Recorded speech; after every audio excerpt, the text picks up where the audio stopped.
I had no idea that this whole event was started by fans. Yeah, no, neither did I. I Actually. love that they yeah. just turned up and, you know, over the years it's become this massive event. It's just, you know, the passion for this this series of books and now the new films is really moving. People love them and they take them really to heart of all ages, and it's very hard. And it's amazing that thing where you sort of make the films in a vacuum and you're just working so hard on telling that story, and then when you get to come to something like this you forget how treasured the characters are and Jo's sort of how treasured her imagination is. So it's absolutely extraordinary today.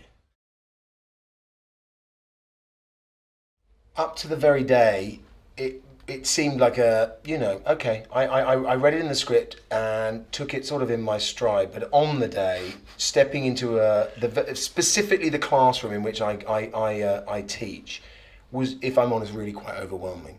And the students who I was teaching were far more sort of calm and seemingly on top of it than I was.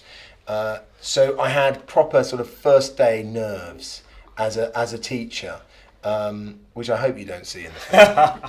But it was wonderful. And of course, Hogwarts actually in reality is created in different places. So there's a location out near Bath. There are sets that they build, and so in a way, what's really wonderful is a reminder that Hogwarts is this sort of, it belongs in our fantasy. It belongs, you know, we create it, and so for me to see it in the trailer is just as exciting as it is for everyone else. I was a bit upset that the young Newt gets to go, so lovely Josh, who plays the younger version of me, got to go, but I didn't, so I may have stolen into the sets just to go and hang around, just to linger. Well, I was very lucky in that Joe Rowling and David Yates, our director, were incredibly generous in making sure I knew that that there's a long journey for this man to go on before he becomes the Dumbledore that we all know and love from the Harry Potter films. And a lot of the storylines that are hinted at in the books, in the Harry Potter books, are still very much alive in him. So it was a challenge, but it was a thrill. And as I think the reason everyone loves Dumbledore is because of his kind of, you know, mercurial and mischievous and humorous approach to life, and so those are elements of a character that is for an actor really rewarding So to play. good. He's so good. He's got that down pat. The mercurial thing.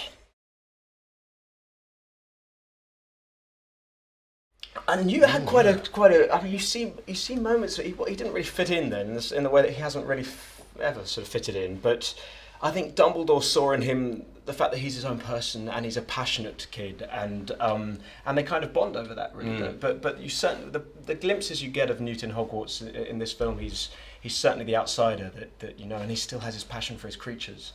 There's a lovely scene which.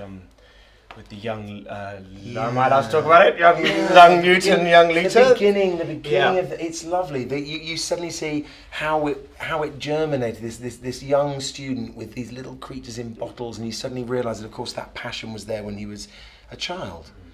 He learned from his mum. His mum bred hippogriffs. Yeah. Is that where it comes from? Yeah. Oh. You all want to go there. Yeah. Who wouldn't? It's the sort of fantasy school, isn't it? Down to the food they sell on the train. Totally. I mean, I want to just go to the school so I can buy chocolate frogs. No, and just hang out on the train. Yeah. The train journey looks such fun. You never know who you're going to bump And then into. the breakfasts. Yeah. The magical breakfast with the floating candles. Beautiful countryside. Escher staircases that do that. Yeah. Talking portraits. Oh, there are classes apparently, but anyway. But Yeah, other than classes. just learning to transfigurate. You don't have to do physics.